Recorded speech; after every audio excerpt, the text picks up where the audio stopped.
अस्सलाम वालेकुम दोस्तों, उम्मीद है आप सब ठीक ठाक होंगे। दोस्तों आज हम एक और बड़ी इंपॉर्टेंट प्रोविज़न लेके आपके सामने हाजिर हूँ। आज हम बात करेंगे सेक्शन 510 ज़ाब्ता फौजदारी की।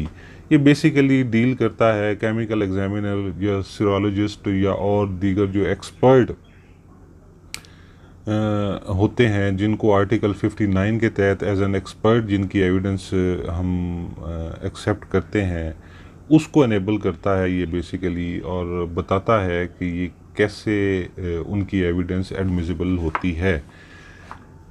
इसको रीड आउट करते हैं और मैं इसकी साथ साथ वजाहत कर दूंगा।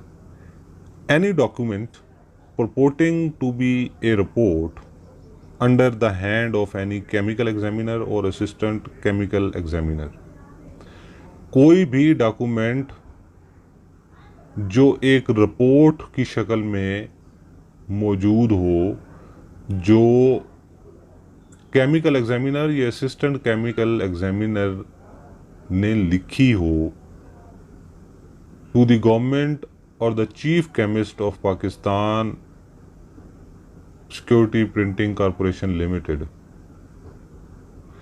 अब ये रिपोर्ट उसने गवर्नमेंट को, ये chief chemist of the Pakistan security printing corporation limited को लिखी है।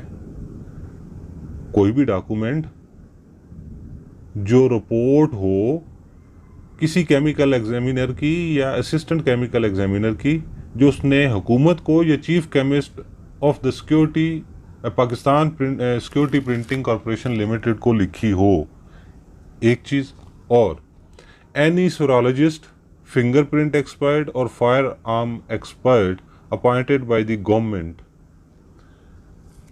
पहली आगे चीफ केमिकल एग्जामिनर या असिस्टेंट केमिकल एग्जामिनर की रिपोर्ट, सीरोलॉजिस्ट की रिपोर्ट, फिंगरप्रिंट एक्सपर्ट की रिपोर्ट, फायर आर्म एक्सपर्ट की रिपोर्ट जिसको गवर्नमेंट ने अपॉइंट किया हो, अपॉन एनी मैटर और thing duly submitted to him for examination और analysis and report in the course of any proceedings under this code. अब ये सारे एक्सपर्ट जिसको हुकूमत ने अपॉइंट किया है इस मकसद के लिए कि वो इस पे अपनी रिपोर्ट प्रोड्यूस करें, जो मैटर उनको रेफ़र किए जाते हैं ज़ाब्ता फौजदारी के तहत जो प्रोसीडिंग्स चल रही हैं उनमें जो इस्तेमाल हो रही है। तो ये 4 किस्म के एक्सपर्ट हैं: serologist, fingerprint expert, fire arm expert और केमिकल एग्जामिनर या असिस्टेंट केमिकल एग्जामिनर। तो ये 4 किस्म की रिपोर्टें जो हैं वो एडमिसिबल होंगी, इनको अगर हुकूमत पाकिस्तान ने इस मकसद से अपॉइंट किया हुआ है कि वो इस कोड के तहत प्रोसीडिंग्स में अपनी रिपोर्ट दें। अच्छा, नेक्स्ट ये बहुत इम्पोर्टेंट बात है, प्रोसीडिंग्स अंडर दिस कोड में without calling him as a witness be used as evidence in any inquiry, trial और other proceedings under this code. अब इन रिपोर्ट्स को बग़ैर हम इन लोगों को एज ए विटनेस कॉल किए हुए बतौर एविडेंस इंक्वायरी, ट्रायल या प्रोसीडिंग्स में यूज़ कर सकते हैं। अब केमिकल एग्जामिनर की रिपोर्ट आ गई और यूजली वो रिपोर्ट ही एग्जिबिट होती है। केमिकल एग्जामिनर ने आके अपना बयान कभी भी जमा नहीं करवाया, रिकॉर्ड नहीं करवाया। फायर आर्म एक्सपर्ट की हमेशा रिपोर्ट आती है कि इस वेपन से जो है वो फायर हुआ है या नहीं हुआ, या इसकी कंडीशन कैसी है, इससे फायर हो भी सकता है या नहीं हो सकता।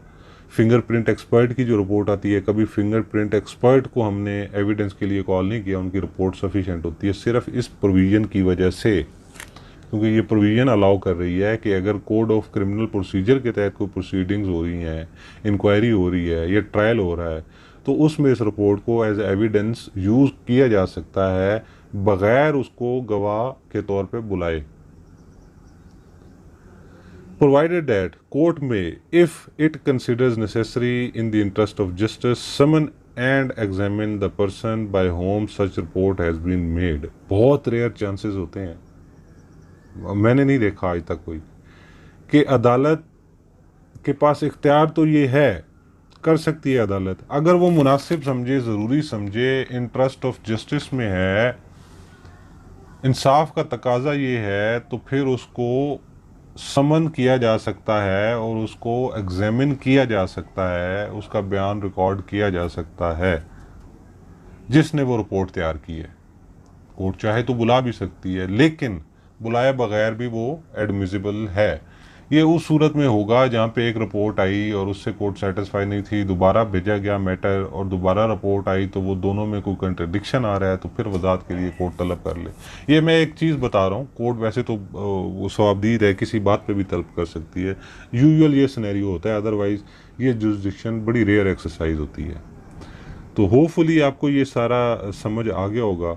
ये भी समझ आ गया होगा कि कैसे सिर्फ इनकी रिपोर्ट ही एडमिसिबल है बगैर उनको एज ए विटनेस कॉल किए।